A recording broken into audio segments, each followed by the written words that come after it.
Hi, everybody. Today I'm going to talk about the history of sake and do that for pre-modern Japan, focusing on sake recipes and see how they've changed historically. So let's begin. What I want to talk about specifically is how did sake develop historically from the prehistoric period, i.e. the Yayoi and the Kofun periods, and then up to the early modern period, up to the 19th century.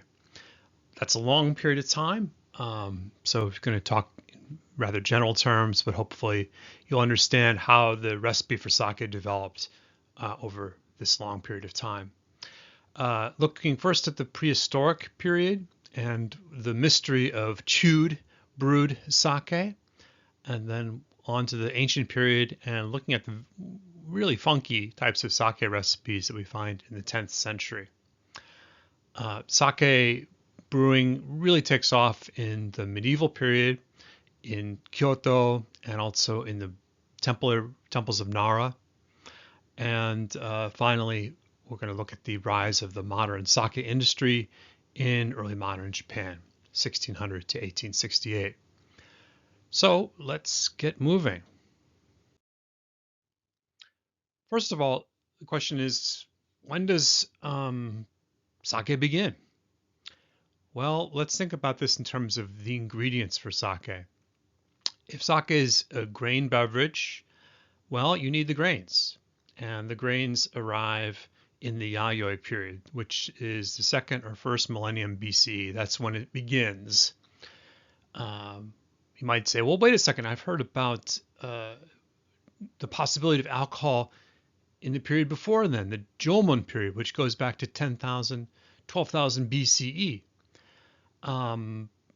Probably not. We really don't know for certain, and the archaeological record hasn't shed much light on this. And there are some proponents of this, but looking at ingredients again, it doesn't seem like there's anything that Japanese could readily turn into alcohol in the Jomon period. So native fruits and things like that did not have enough sugar, and you can't have sake without a grain, and grains arrive in the Yayoi period. So arrival of grain agriculture in the Yayoi period, that's a critical step. Kofun period, the colossal tomb period, which begins in the 4th century, has rice steamer technology coming from the continent. And rice today is steamed for sake, and so this is an important thing. What this consisted of was a small contraption to allow a fire to boil water, and then over that you put a steamer. And very efficient for cooking, but also for making sake. And that arrives in the Kofun period. So we don't know when sake began, but certainly some of the ingredients are coming together by the Kofun period. And then we have this very mysterious reference in this Chinese chronicle of the 3rd century, Chronicle of Wei, the Weizhi, which describes the people of Wa, because that's what the Japanese were called by the Chinese back then. And Wa is consisting of a lot of different kingdoms battling one another. One of those kingdoms is Yamatai, and it's ruled by a priestess, shamaness named Himiko. And we're still debating where that Yamatai kingdom was. Was it someplace in the Kansai region? Is it in Kyushu? But leaving that point aside, the Chronicle of Wei describes how the people of Wa, that is the Japanese, liked alcohol. However, it doesn't tell us, what kind of alcohol they're drinking. Is it a wine? Is it a sake? It's really hard to say. But we know of some sort of alcohol dating back to the 3rd century, if we believe the Chinese chronicle.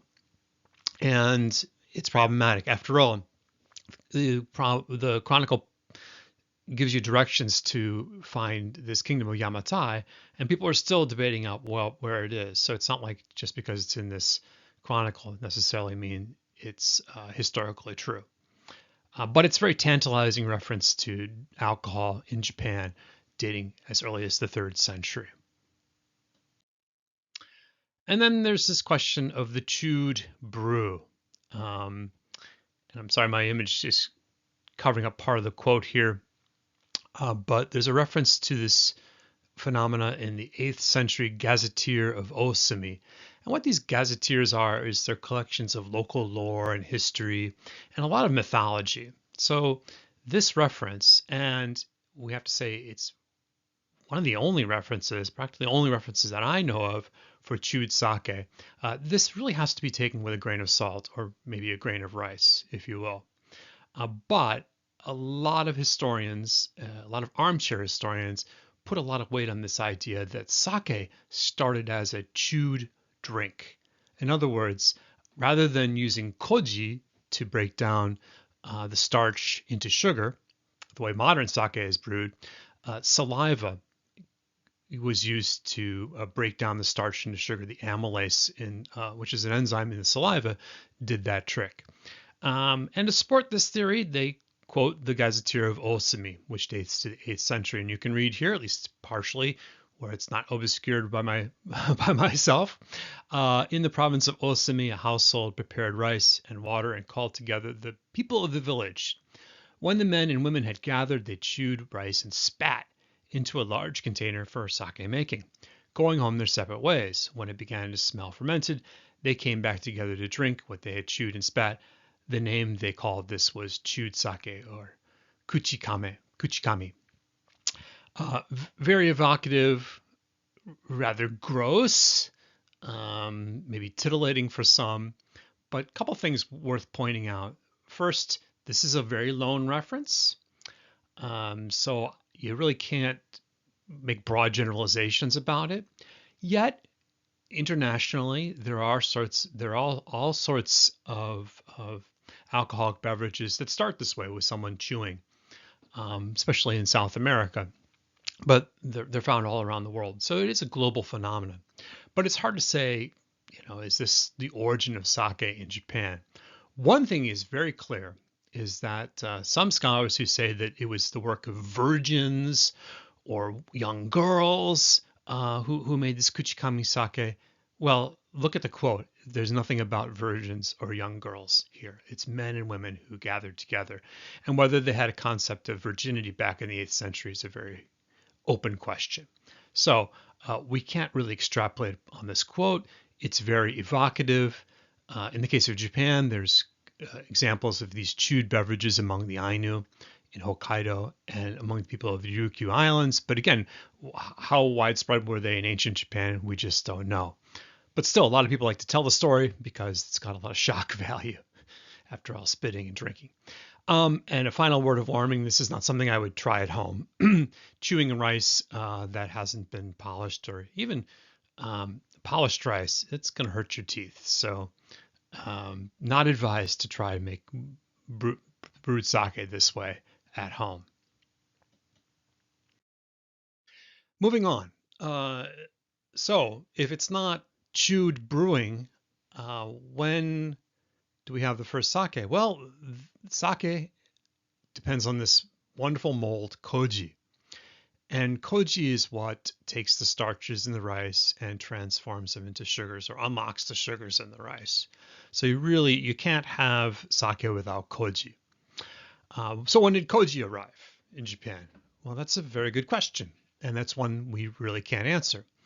I have their arrival, question mark. Well, one theory is that Koji is a natural organism and it's all around us. Wherever you are living today, there's going to be Koji. It's ambient. It's everywhere. So maybe it never arrived. Or arrived to Japan, that is. Or maybe Koji came in with rice agriculture. Or maybe it was domesticated in China and then spread to Japan and then went wild in Japan. So there's all kinds of possibilities. The first historical reference to Koji comes from another one of these gazetteers, and this is one from Harima. And Harima is the area around Hyogo Prefecture today, and refers to a village in Harima that used moldy rice to brew sake. So here we are, using mold for brewing, and that at least dates to the 8th century. So we know by the 8th century, the people of Japan are using Koji for brewing. And probably they did this much earlier than that, but this is their first documented example of it. So moving on to the ancient period, and here by ancient I mean Nara or the Heian period. What kind of sake recipes do we have there? And I see my image is cutting off the caption for this wonderful well, which is by the Heijo Palace in Nara. This was the sake brewer's well. There was a sake brewery, sake bureau at the Heijo Palace, the Imperial Palace, and this was one of their wells. And you can go see it today in Nara. So, what kind of recipes for sake do we have in the 10th century? And we get those from the procedures of the Enge era, the Engi Shiki. The unfortunate thing about this procedures of the Engi era, it's not a recipe book, okay? And we don't have complete recipes. So we really can't reconstruct the sake of the 10th century based on the Engi Shiki alone. I guess we could use that in our imagination and try to come up with something. But the recipes are very interesting because they're so different from modern sake recipes. There are about 13 of these types of sake in the Engi Shiki. And usually they're made for different occasions and different people. Some are made for the imperial court. Some are made for festivals. There's all sorts of varieties. But if we want to just extrapolate and make some characteristics or come to some conclusions about those recipes, we can say 4 things. First of all, a lot of them use the method of shiori. And what that is it's taking brewed sake and then adding more ingredients to it, more koji, more rice, more water, etc.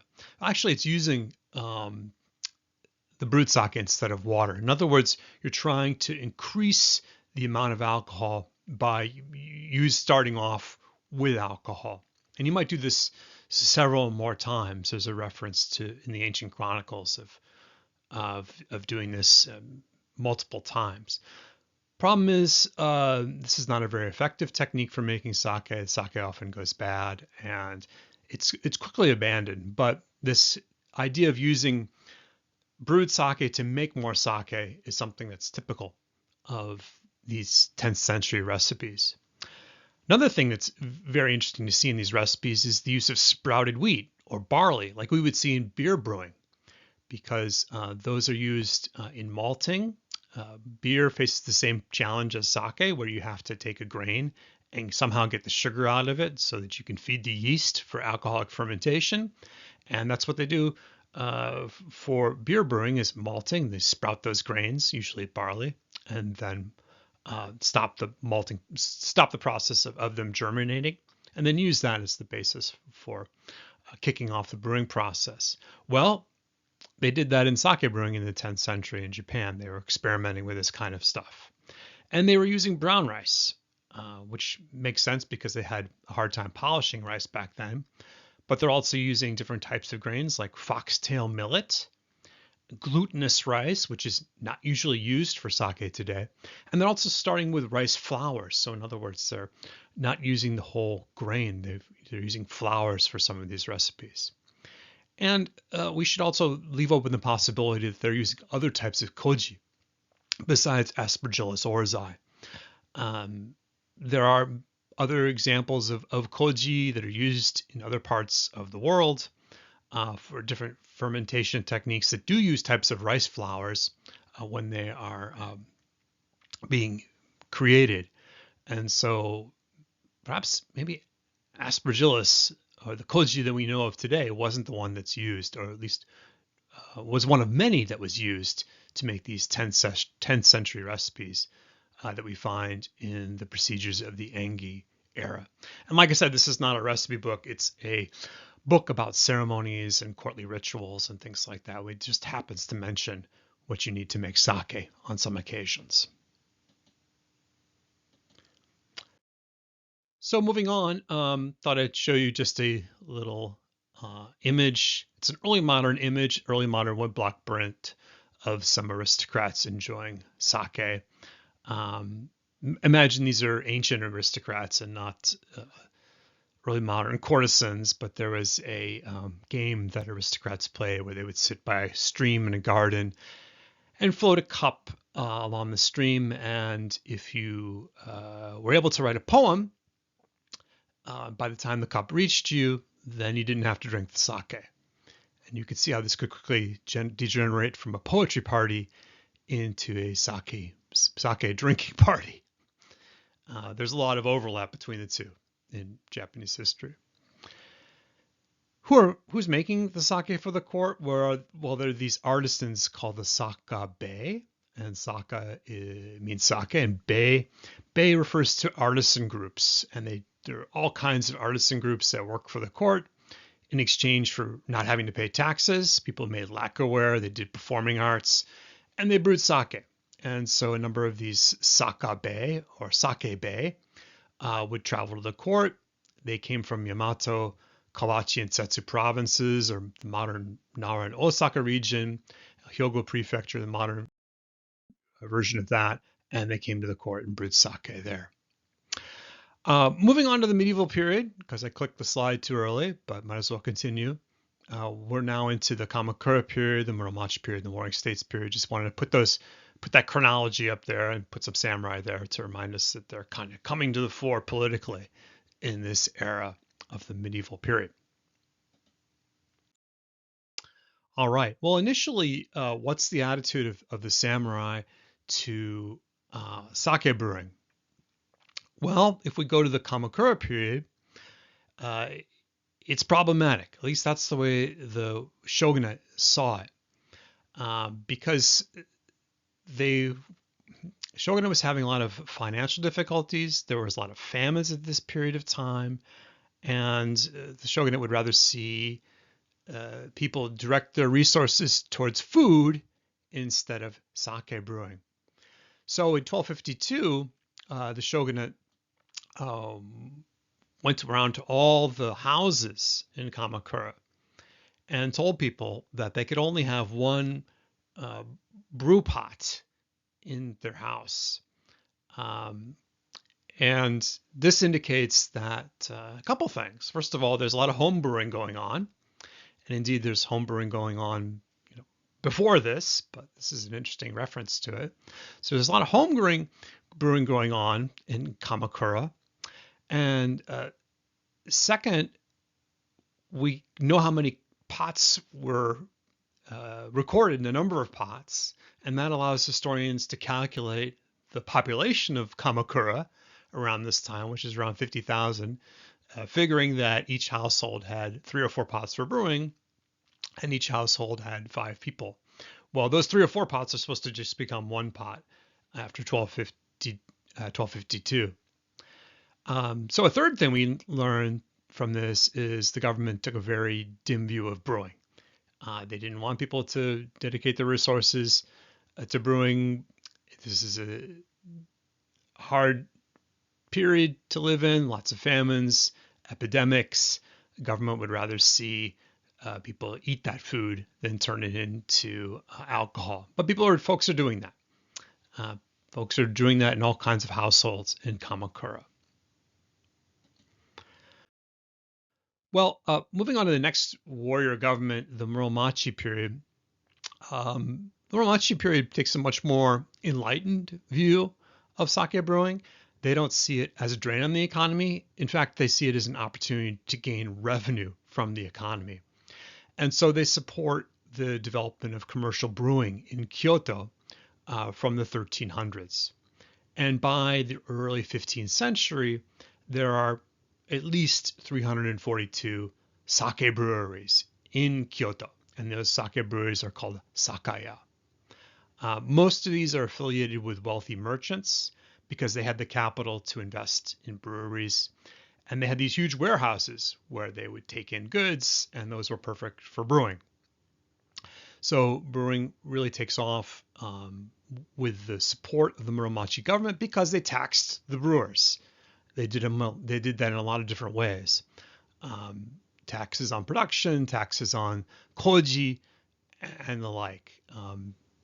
So it became This is where the very close relationship between the state and sake brewers develops, and the state sees sake as a very important revenue source. So like I said, there's lots of neighborhood breweries in Kyoto, hundreds of them in the 15th century, and they're also serving the locality. A brewery in this period, a sakaya, is both a place where sake is produced, and people are brewing year round in this period. So you could always get your good sake. It's a place where it's produced and where it's sold. So if you wanted to buy sake in this period, you'd have to take a bottle or you'd have to rent a bottle from the brewer and head over there and get it filled and take it home and enjoy it quickly because probably the sake is not pasteurized yet. Kyoto has a lot of advantages as a place to develop breweries. First of all, it's the capital. It's the most populous city, so it's got the population base to support all these breweries. Lots of rice is heading into Kyoto for tribute and taxes. So there's lots of resources to brew sake in Kyoto. And sake is needed for the warrior regime, not just as an income source, but also for the use in ritual. There's a ritual called the Shiki Sankon, and I apologize, my image is covering that, but you can see the Japanese term. It's the three, Shiki Sankon means the ritual of the three formal rounds of drinking, okay? And this is a very important ceremony that began a samurai banquet as between the shogun and one of his lords.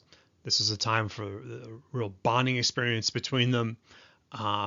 Ceremonial foods were offered and not consumed. Each one had a very specific martial, felicitous meaning.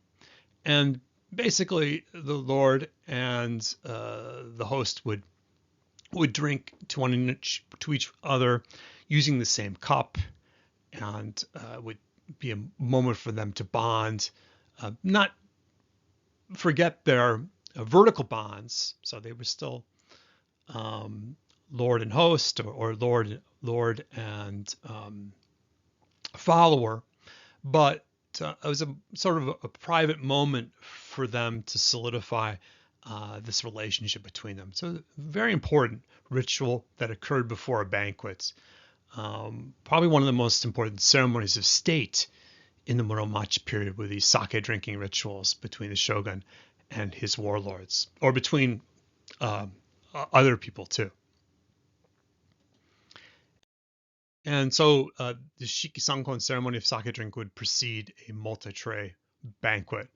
And I talk about these in a different lecture, this Honzen Ryori of different trays of food, all served simultaneously to a single person. All right, but getting back to the sake, so we know that Kyoto developed as an important place for sake, but so does Nara. Temples of Nara, one called Bodai-san or Bodai-sanji, a branch temple of Kofukuji, becomes an important brewing center. And there are others too. What are these temple breweries doing in the late 1500s that's so special in the Nara period and outside of that? Well, there's a manuscript called the Goshu no Nikki, or Sake Diary, that gives some insight into that. And what we can see from that is a couple different things. One of them, starting from the bottom, is that they discovered that they can boost the amount of sake that they can make if they stage the ingredients that they add.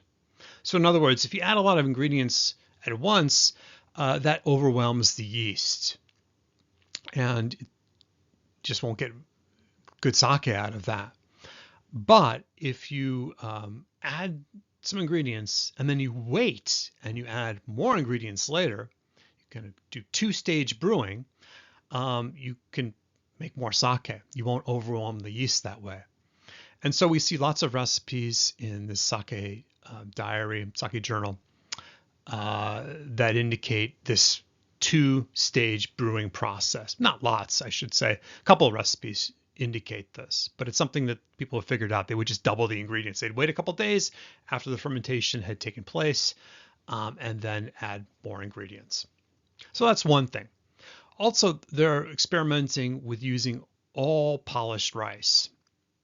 It's hard to mill rice, to polish rice in this period.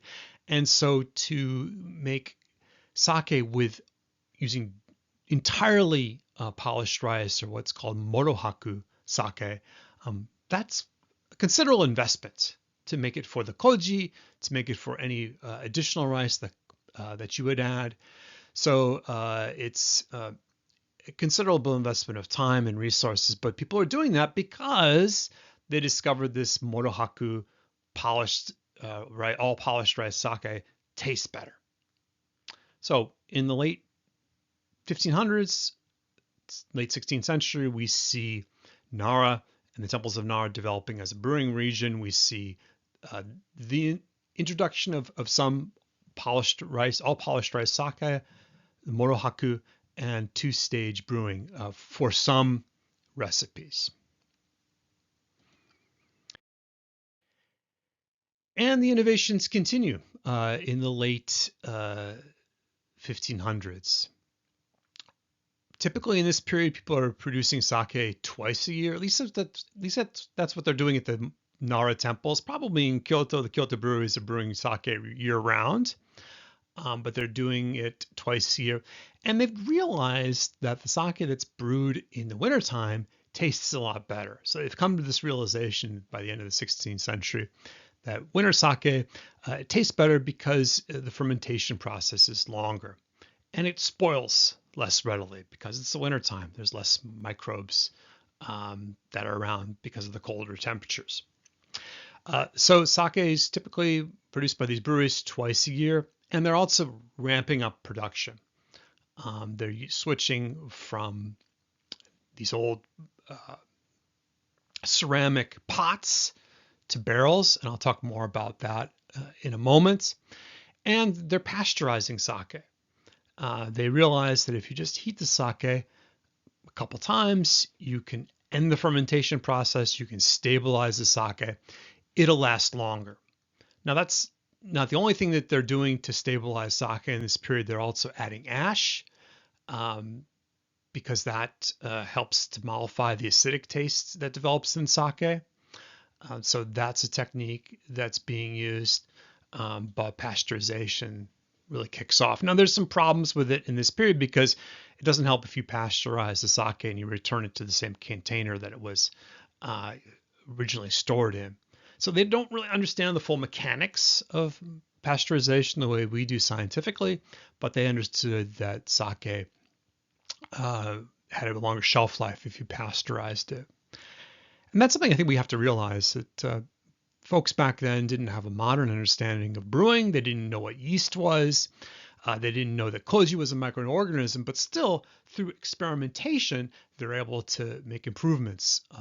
They're constantly tasting things, using their hands, using their bodily learning to try to figure out optimum ways of brewing, and then taking that into account and then adapting the recipes. So it's very sophisticated, even though it's not scientific in the modern sense of the term.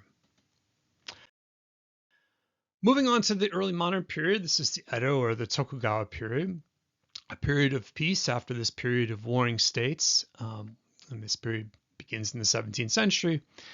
Just have a couple of factoids about the early modern period to remind us that rice production develops further in the early modern period, although still people are not, most people don't rely upon rice as their staple grain, which is an important thing to remember, kind of as a side note. Osaka develops as a major rice market, which is going to be very handy when we talk about the rise of Nada as a brewing center. Nada is near Osaka, and you'll see on the map where that is in just a moment. And this center around Nada, or the Kansai region, that enters the forefront of sake brewing. So if you lived in Edo, in what we call Tokyo today, you would want to have your sake sent down from uh, the Kansai region, sent down specifically from Nara. Why? Because the local sake in Edo is terrible. People don't like the local sake. They want to drink stuff from the Osaka region in the early modern period. Okay, moving on. Talking about sake recipes, actually the recipe doesn't change that much, but the technology to create it does. One thing I will not talk about so deeply here, I just mentioned it right now, is you recall in the medieval period how there was two-stage brewing. Well, in the early modern period, uh, brewers figured out how to do three-stage brewing. But rather than just add the same amount of ingredients as they did initially, what the way medieval brewers would do, they would just add the same amount after a couple of days. So you start your brew, let it ferment, and then add the same amount a couple of days later when things are kicking off and the fermenting is kicking off. That's the way medieval brewers did it. But in the early modern period, brewers figured out that you could double the ingredients each time. And you could do that not twice, but three times. That became the standard. Well, what allowed for that three-stage brewing to develop? A couple different things. First of all, the use of barrels. Second of all, better milling, improvements in rice polishing. And third, a shift to winter brewing. As I mentioned previously, sake is brewed around year round. Yes, the Nara breweries, the Nara Temple breweries are probably just brewing it twice a year in the wintertime and in the summertime. But if you're a Kyoto brewer, you're probably brewing sake year round. Well, in the early modern period, it becomes a wintertime thing, winter brewing. So I'm going to look at each one of these areas in turn, beginning with barrels. If we were to go back to the medieval period and go into a medieval sake brewery or sakaya in Kyoto, we would see that this sakaya consisted of hundreds of pots. Each pot was 2 or 3 koku. That's about 360 to 540 liters. And these are massive pots. They're sunk into holes in the ground. You want to do that so your pots don't fall over. But brewing just consisted of having a lot of pots. Why? Because that was the workhorse container for medieval brewing, is these 2 to 3 koku capacity pots. And brewers would have hundreds of them. Well, barrel making technology improves by the end of the 16th century, so brewers start switching to barrels, wooden barrels, and that has huge implications for the sake brewing industry. First of all, if you have a barrel, you can make it much bigger. And so in the early modern period, we have barrels that are 10 times the size of these medieval sake pots. So in other words, they're about 20 koku capacity, or 3,600 liters each. So think of it. Now you can really ramp up production if you've got these huge brewing barrels. Plus, you can use smaller barrels for shipping sake because a barrel is a lot stronger than a ceramic container. Those ceramic containers of the medieval period, they're very unwieldy. As I said, you had to put them in the earth when you're using them. But in the early modern period, you switched to smaller barrels for transport. And you can do what they did initially in the early modern period. There's a family called the Konoike near Itami, who would strap barrels to horses and send their sake to Edo that way. And one horse could carry 2 barrels of sake. This took a long time. This could take a week, 10 days, 2 weeks. So obviously they had problems. Besides, a horse could only carry 2 barrels, and you need those horses. You got to feed the horses, etc., etc. So early on in the 17th century, barrel ships were used. Initially, they're regular boats, but specialized sake barrel boats were developed by the end of the 17th century that specialized in the transport of sake from the Kansai region, the area around Osaka, all the way up to Edo. And initially, it would take 2 weeks for these barrel boats to reach Edo, travel that distance of 400 miles. But by the end of the period, some of these guys could load up their boats and get their sake to Edo from Osaka in just 3 days if they traveled day and night and they had good winds. So barrel making really changed sake brewing, because without those huge barrels, you couldn't ramp up production and you couldn't ship sake as easily. Also, a final factor, the problem with barrels is you can't age sake long in them. You could do that in the ceramic containers used in the medieval period. So there's a change in sake taste preferences too in the early modern period. Whereas in the medieval period, there's a preference for aged sake. In the early modern period, aged sake just sort of falls by the wayside, and there's an emphasis on fresher, newer sake. Continuing on, milling technology really improves in the early modern period in several ways. Why is milling important?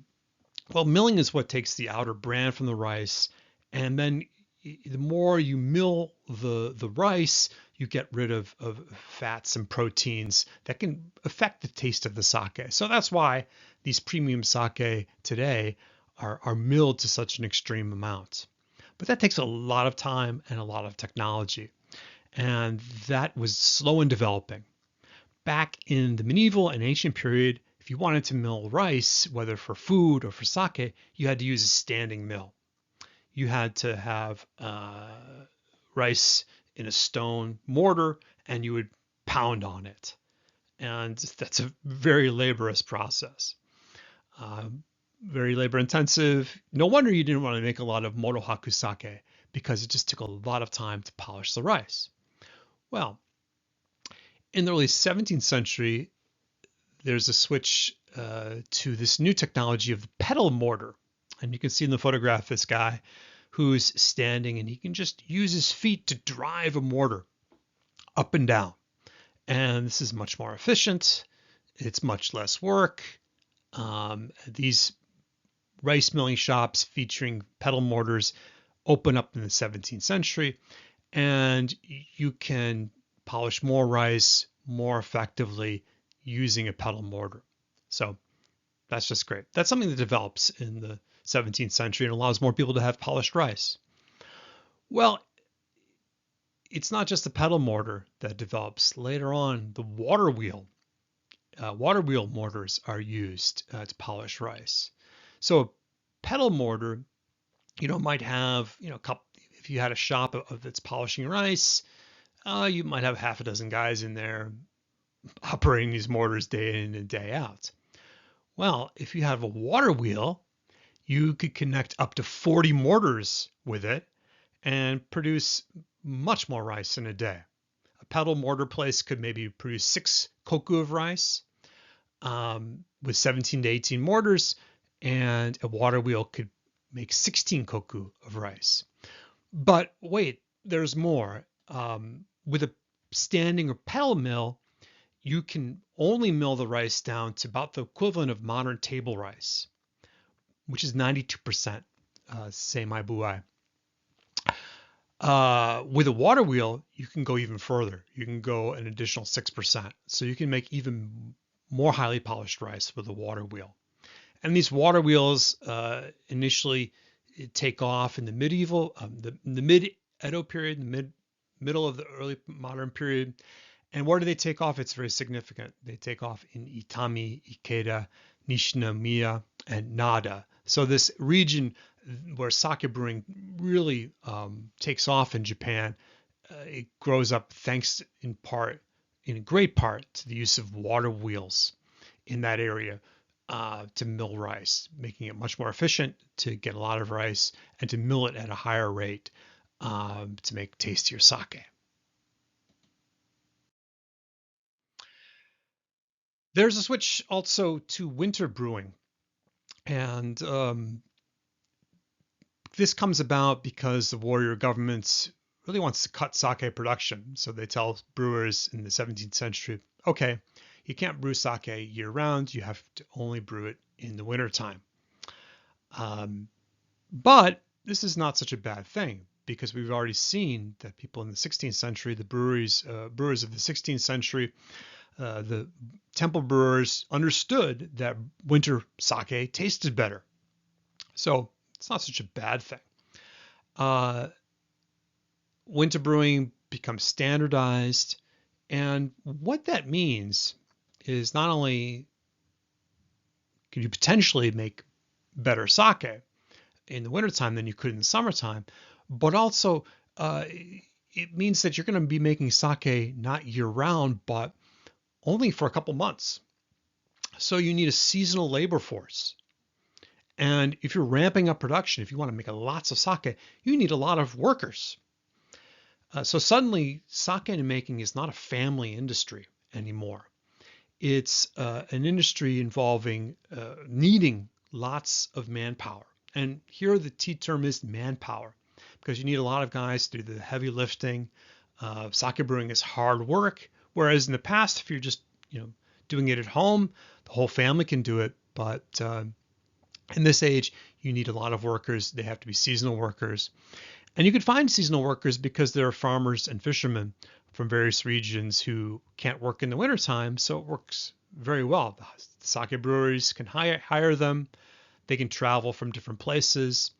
And so this is the period when we see these itinerant brewer groups with masters called Koji. And they travel from different parts of Japan, and they go to specific breweries, and they develop relationships with those breweries. They develop a sense of group identity. And typically they come from the same area. The leaders of the brewers are also leaders back in the village, and they hire their local guys, and they all travel together to a brewery. They work day and night during the brewing season, and then they go back to their farm, fishing, lifestyle, and families at the end of it. So brewing, the labor force for brewing really changes. The nature of brewing changes in this period as sake shifts to a winter created beverage. And here's Nada, and you can see the location of the modern Osaka Itami Airport. This area became a powerhouse for brewing in the late 18th and early 19th century. This is where the water wheel took off in the 18th century, late 18th century. And by 1821, this region of Nada is shipping more than 1.2 barrels annually to Edo.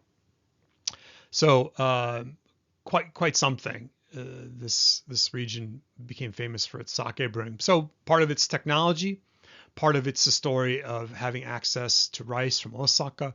Part of the fact that Nada is able to do this is because its proximity to Osaka Bay and ease of transport up to Edo by boat.